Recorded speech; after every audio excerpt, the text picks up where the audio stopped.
The lights of the orbital resort shimmered like floating stars around the engagement hall, casting soft, golden reflections across the glass floors.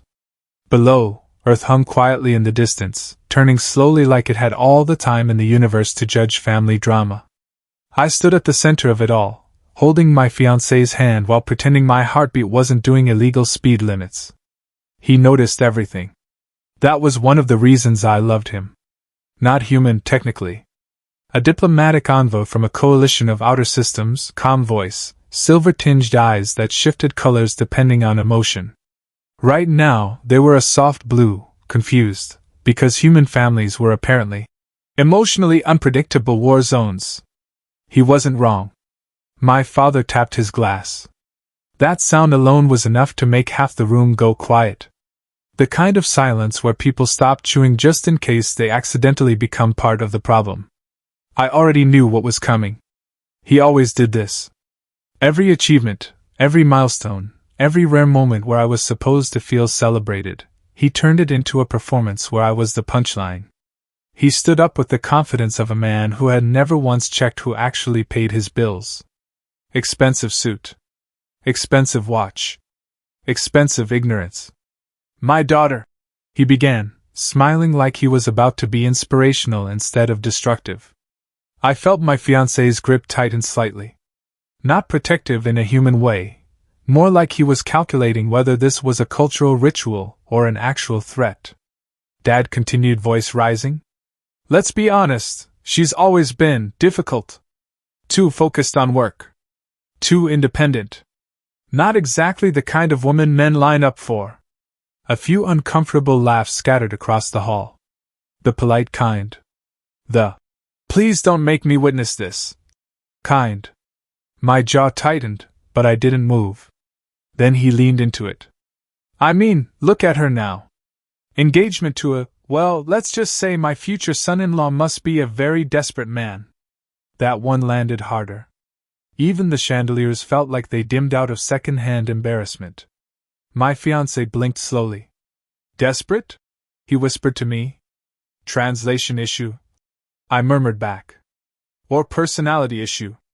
Hard to tell. Dad lifted his glass higher, proud of himself now, fully committed. No man would ever want a woman like her unless he had no other options. The room froze. Real silence this time. Not awkward. Not polite. Just stunned. Somewhere behind me, a guest dropped a fork. It sounded like a gunshot in the quiet. My father laughed at his own joke. I didn't. Instead, I looked at him, really looked at him, and for the first time in years, I didn't feel small.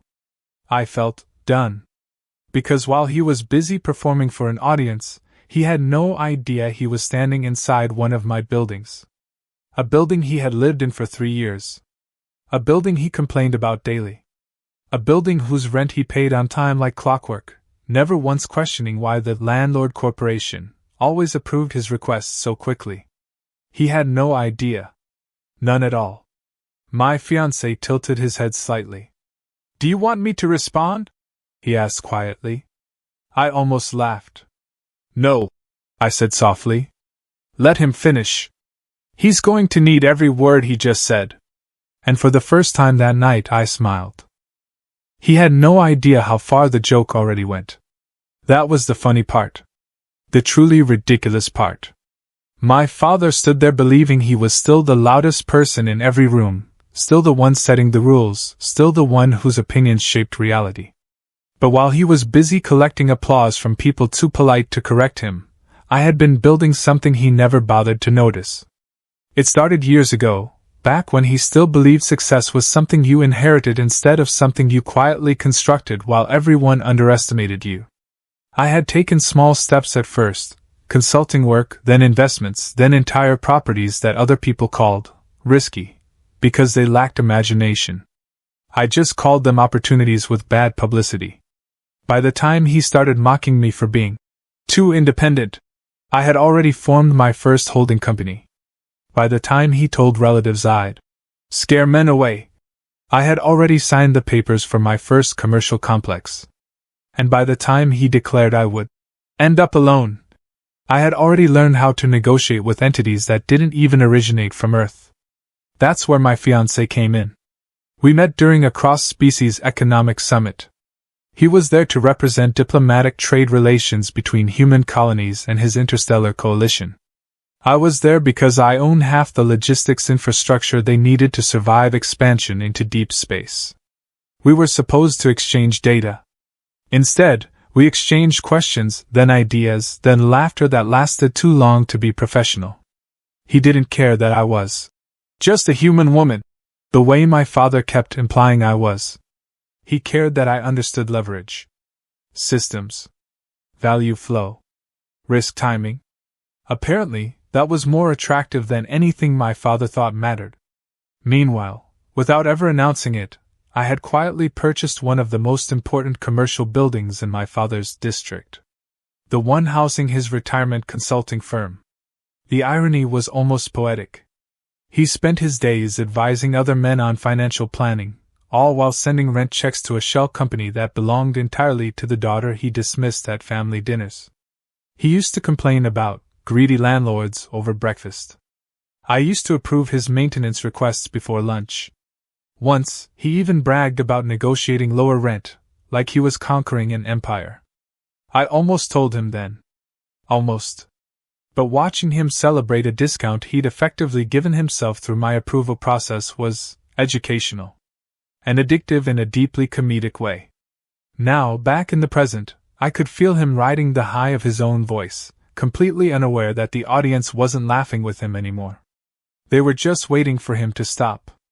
He finished his toast with a dramatic raise of his glass, as if he had delivered wisdom instead of a public demolition. I didn't move. Not yet. My fiancé leaned closer, his voice low. Your people are very expressive when they are wrong. That's one word for it, I replied. Because Dad wasn't done yet. He never was. And that meant he was about to make his second mistake of the night. He was about to take action. He didn't even wait for the applause to die down before he started his next mistake. The morning after the engagement, he was already back in his element. Angry calls, loud declarations, and the kind of confidence that only exists in people who have never been told no in a way that mattered. By noon, he had decided that one of his longtime tenants needed to go. A small logistics operator who had apparently offended him by refusing to adjust to his personal demands. In his mind, it was simple. He would walk into the building office, assert authority, and remind everyone who he was. What he didn't understand, what he never once bothered to understand, was that authority had changed ownership without his permission. I found out about the eviction attempt through the automated compliance system. It flagged his request instantly, aggressive tenant removal without legal grounds. Normally, it would have gone to the regional manager. Instead, it came to me. Of course it did. I approved the virtual meeting. I didn't tell him. At exactly 4 p.m., he stormed into the building management conference room like he was entering a courtroom he believed he owned. He adjusted his suit, fixed his tie, and sat down with a smirk that suggested victory was already guaranteed. Across from him, the screen lit up. My face appeared. For a second, there was silence. Not recognition, confusion. Like his brain was refusing to connect the image with reality. Then I saw it. The slow shift. The moment he realized this wasn't a coincidence. Hello, Dad, I said calmly. He laughed once. Short. Nervous. Why are you on this call? I leaned back slightly. Because you requested eviction authority over one of my tenants. His expression froze. Your tenants? Behind me, the system display expanded automatically. Property records. Ownership chains. Corporate structures. All neatly aligned in a way that made denial mathematically impossible. His eyes scanned it. Then scanned it again. Then stopped moving. That's not possible, he muttered. This building belongs to the retirement group. It does, I replied. My retirement group. The silence that followed was beautiful in a way only corporate humiliation can be. One of the staff on the call coughed, trying not to laugh. Another suddenly became very interested in their keyboard. My fiancé, visible beside me on screen, tilted his head. "Is this the individual from your engagement ceremony?" he asked politely. "The one who stated no man would desire you?" That did it. Someone actually snorted. Dad's face turned deep red. "This is some kind of mistake.